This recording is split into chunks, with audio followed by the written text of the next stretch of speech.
Hello everyone, good morning और स्वागत है आप सभी का हमारे YouTube channel John of life science में। तो आज के सेशन के अंदर अपन डिस्कस करने वाले काफी इंपॉर्टेंट टॉपिक है। ठीक है, जहाँ से आपके डायरेक्ट एग्जाम में क्वेश्चंस बनते हैं। और ये टॉपिक आपका जेनेटिक्स से है।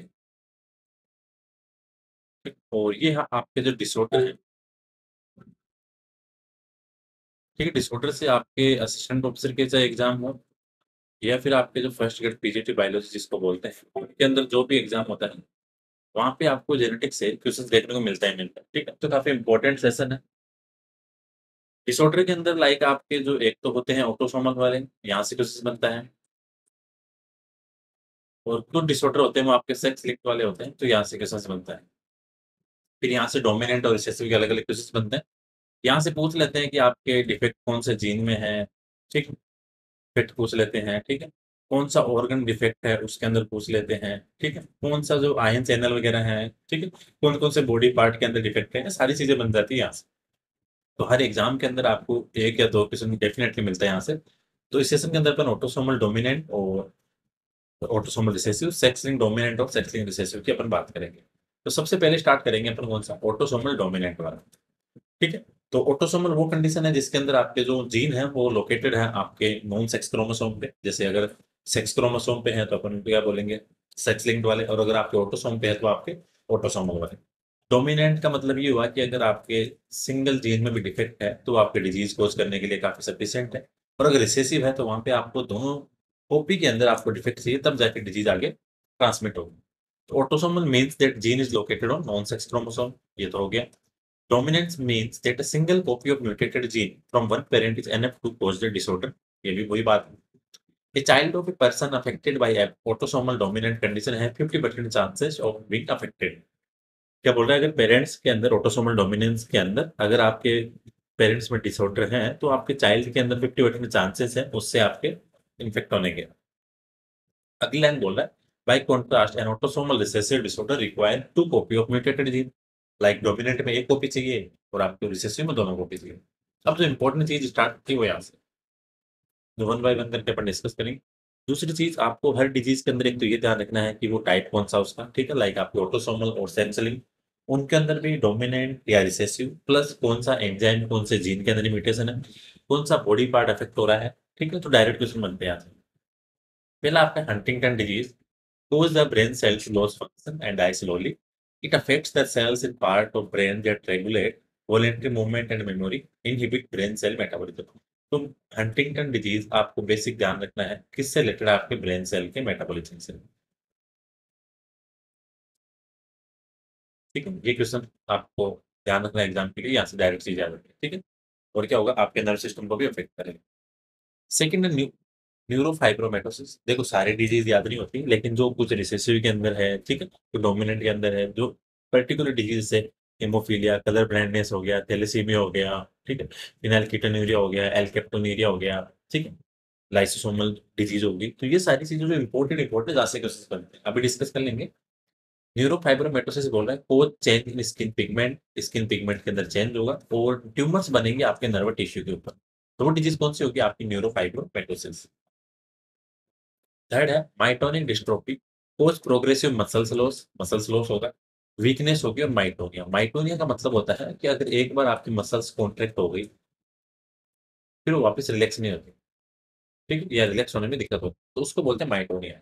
तो माइटोनिया डिस्ट्रोफी क्या है, ऑटोसोमल डोमिनेंट है, मसल्स लॉस होगा और उसके अंदर वीकनेस होगी और माइटोनिया कंडीशन अकर होगी।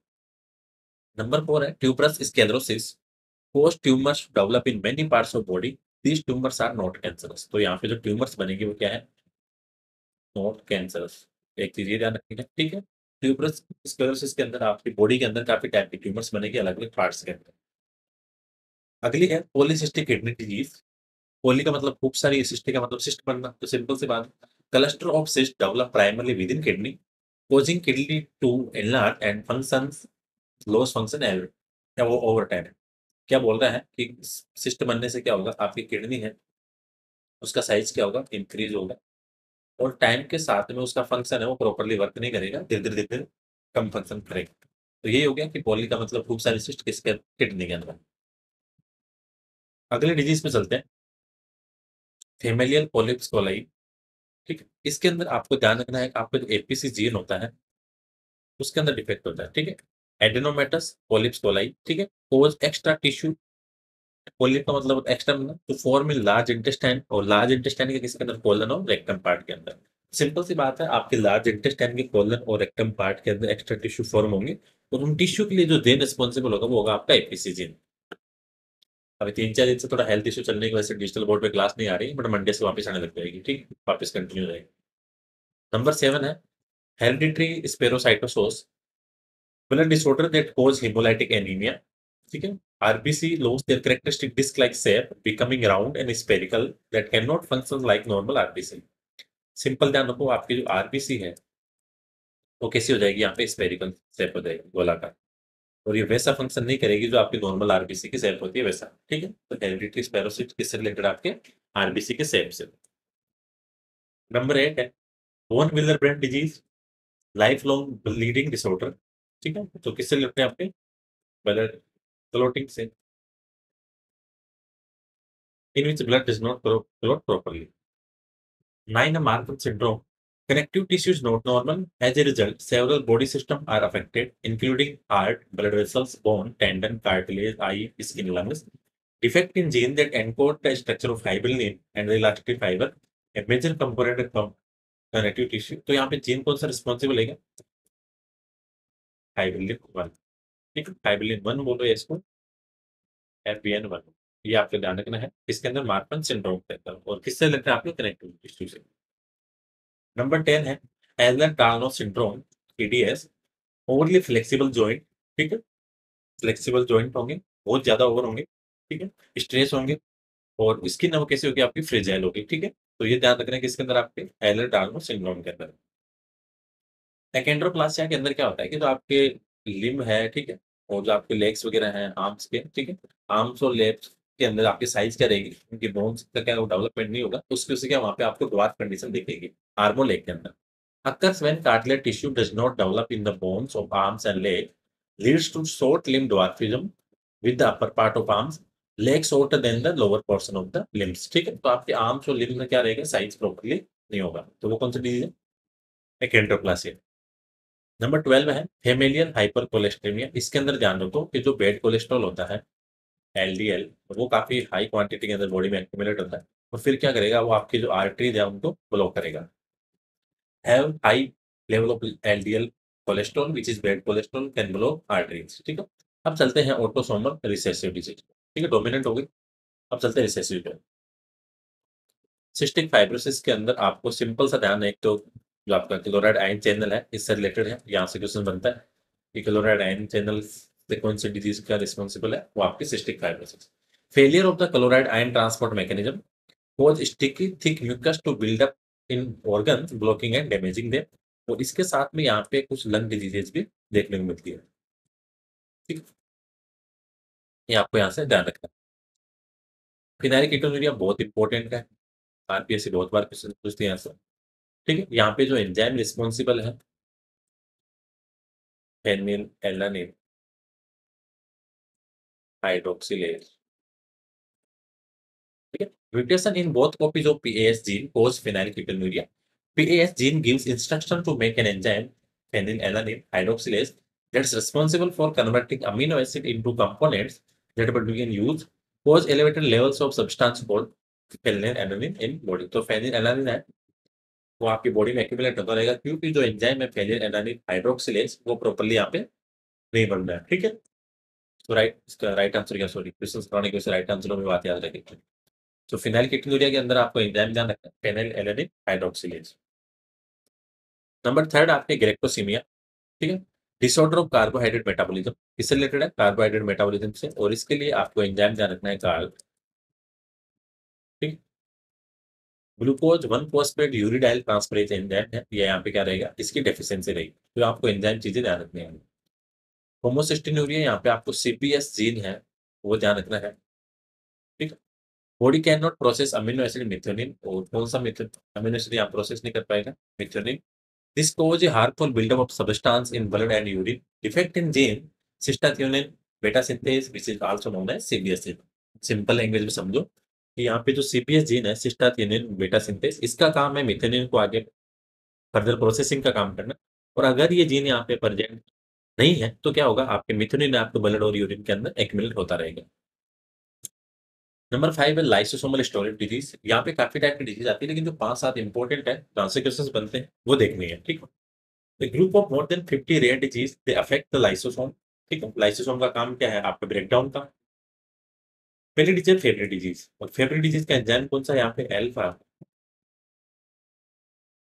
गैलेक्टोसाइडेज ए। ठीक है, एल्फा गैलेक्टोसाइडेज ए। तो कौन सी डिजीज है फेवरेट डिजीज, गाउचर डिजीज बहुत इंपॉर्टेंट है, लेक ऑफ ग्लूकोसेरिब्रोसाइडेज। ठीक है, तो एंजाइम कौन सा यहाँ पे एब्सेंट है, ग्लूकोसेरिब्रोसाइडेज।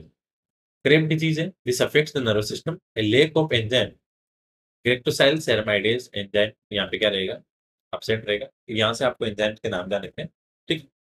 और इस एंजाइम का काम क्या है, आपके माइलिन को प्रॉपरली मेंटेन रखते हैं, ठीक। तो एंजाइम कौन सा एब्सेंट है, ग्रेक्टोसाइल सेरेमाइडेज, ठीक है।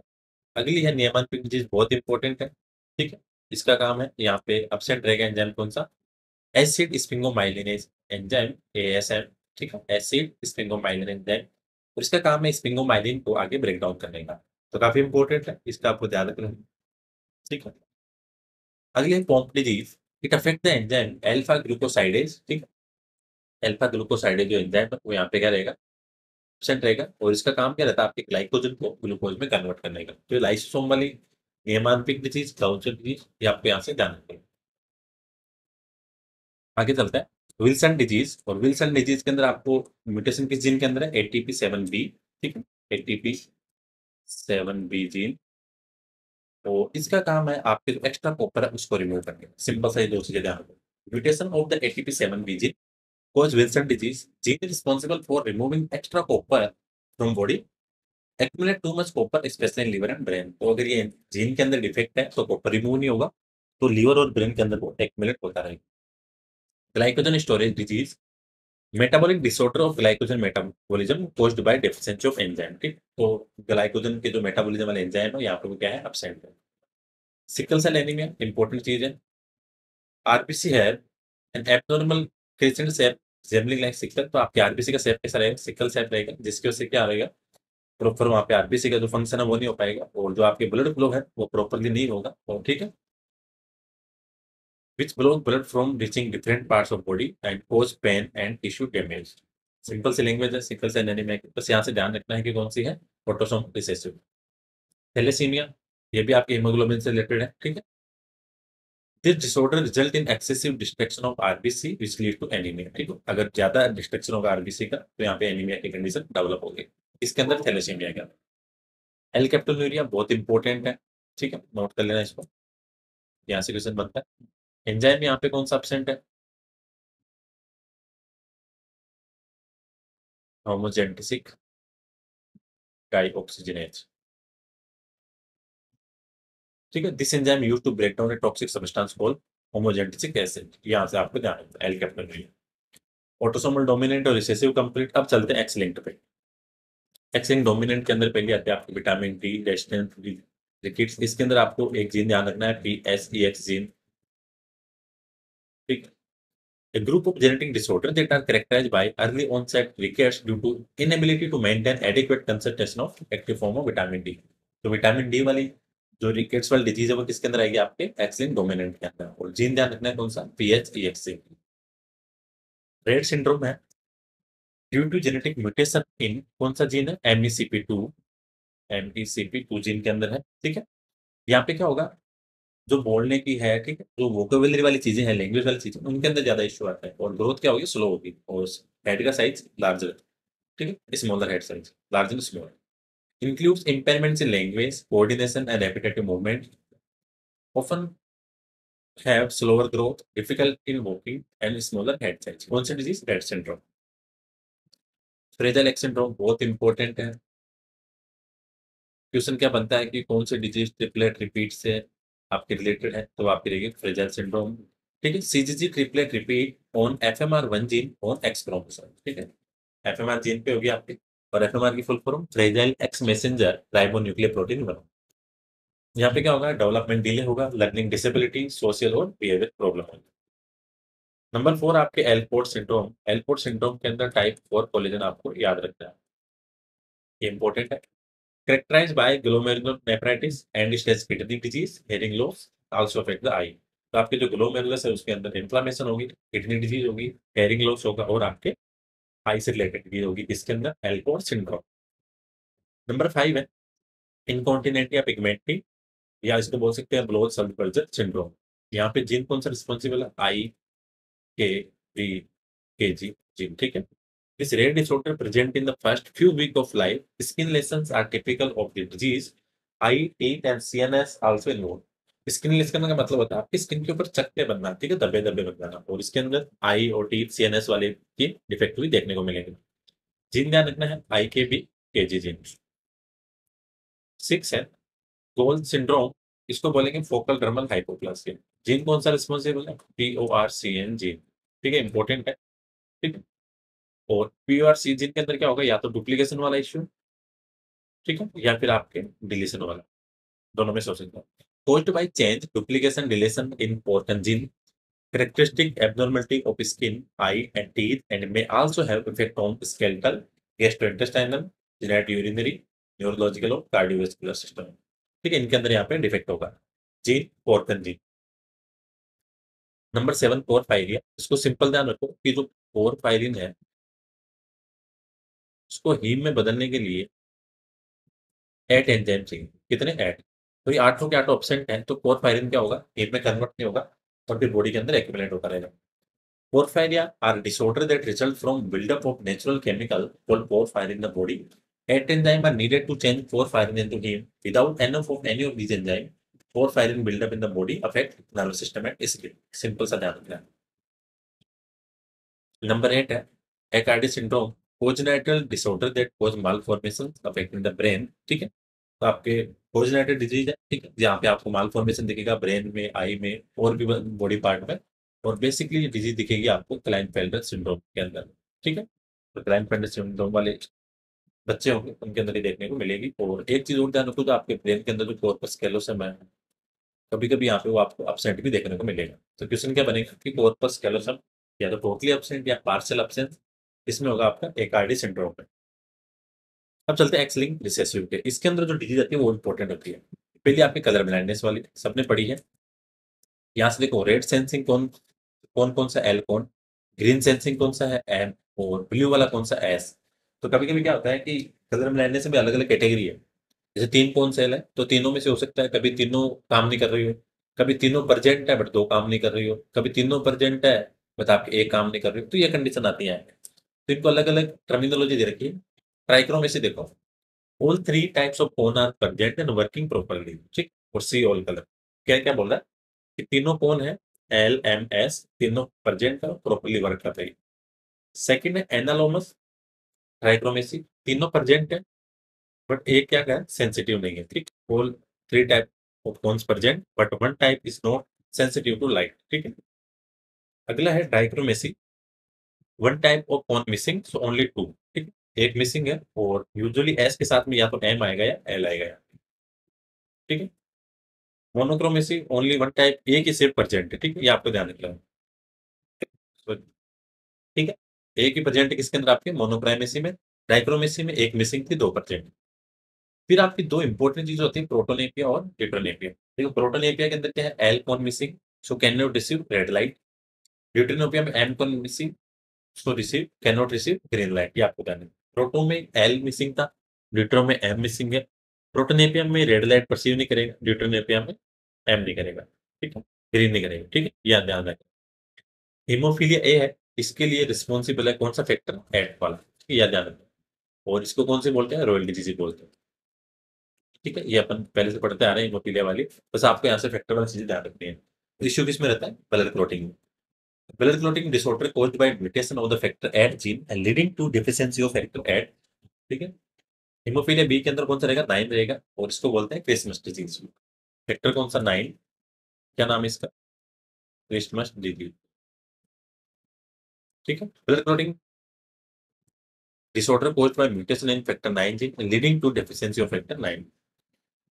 अगला है डचने मस्कुलर डिस्ट्रोफी। यहाँ से आपको ध्यान रखना है जो डिस्ट्रोफिन जीन है, ठीक, उसके अंदर म्यूटेशन है, ठीक है, characterized by rapid progression of muscles regeneration, eventually leading to loss of skeletal muscles, control respiratory failure और डेथ। तो ये सारी कंडीशन आप कहाँ पे, डचने मस्कुलर डिस्ट्रोफी के अंदर। बेकर्स मस्कुलर डिस्ट्रोफी ये भी एक तरह का क्या है, आपके डचने की माइल्ड फॉर्म है, which cause slowly progressive muscles weakness of the leg और पेल्विस। लेग और पेल्विस की जो मसल्स हैं उनके अंदर क्या रहेगा, डेवलपमेंट है वो थोड़ा स्लो और वीकनेस रहेगी। नंबर 6 है एक्स लिंक्ड एगामा ग्लोबिनेमी, एक्सएल है, इसके अंदर क्या होगा, आपके जो बी सेल है जो रिस्पॉन्सिबल इम्यूनिटी के लिए, उन बी सेल का मैच्योरेशन नहीं होगा। तो अगर बी सेल का मैच्योरेशन नहीं होगा तो किसी भी इन्फेक्शन के लिए बॉडी क्या रहेगी, उसके लिए कैपेबल नहीं रहेगी उसके अगेंस्ट फाइट करने के लिए। तो XL patient do not generate mature B cells, simple ध्यान रखना है, बी सेल मैच्योरेशन यहाँ पे अब्सेंस है। G6PD जो आपके जेनेटिक डिसऑर्डर है, ठीक है, यहाँ पे आपका एंजाइम कौन सा नहीं बनेगा, ग्लूकोज 6 फॉस्फेट डिहाइड्रोजनेज एंजाइम, ये आपको ध्यान रखना है, ठीक है। G6PD glucose 6 phosphate dehydrogenase enzyme, और इसके अंदर क्या होगा, आपके हेमोलाइटिक एनीमिया की कंडीशन अकर होती है।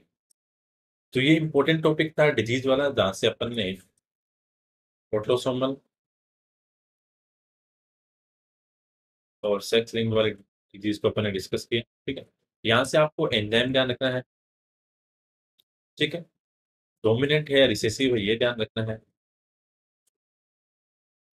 कौन सा बॉडी पार्ट है जो अफेक्ट है वो ध्यान रखना है, कौन सा आयंस वगैरह यहाँ पे इंक्लूड है वो ध्यान रखना है। सो ये सारी चीजें हैं, काफी इंपॉर्टेंट है, हर एग्जाम के अंदर यहाँ से आपको क्वेश्चन देखने को मिलता है, ठीक है।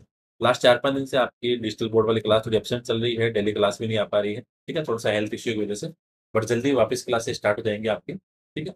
और यूट्यूब पे जाओ आप, वहाँ पे आपको इथोलॉजी ऑलमोस्ट बस 2 चैप्टर और बचे हैं, तो जल्दी होने वाले हैं। कंपेरेटिव एनाटॉमी चल रही है, ठीक है, ह्यूमन फिजियोलॉजी के एमसीक्यू चल रहे हैं, ठीक है, और अभी जेनेटिक्स के भी साथ में डाल रहे हैं वीडियो, तो काफी इंपॉर्टेंट सेशन चल रहे हैं, तो इनको आप जाके देख सकते हो, ठीक है, काफी बेनिफिशियल सेशन है, ठीक है, यूट्यूब के ऊपर प्लेलिस्ट पे जाके। कोई डाउट हो, कोई सजेशन हो तो जोन ऑफ लाइफ साइंस जो टेलीग्राम चैनल है, तो आप कॉन्टेक्ट कर सकते हो, ठीक है, कोई डाउट हो, कोई भी सजेशन हो, ठीक। बाकी डेली सेशन अपन कंडक्ट करते रहते हैं, एग्जाम ओरिएंटेड सेशन है, ठीक है, देखते रहना। सो होपफुली सेशन काफी इंपॉर्टेंट रहेगा, वीडियो को शेयर भी करना, लाइक भी करना। So thank you so much for watching session, मिलते हैं नेक्स्ट क्लास में।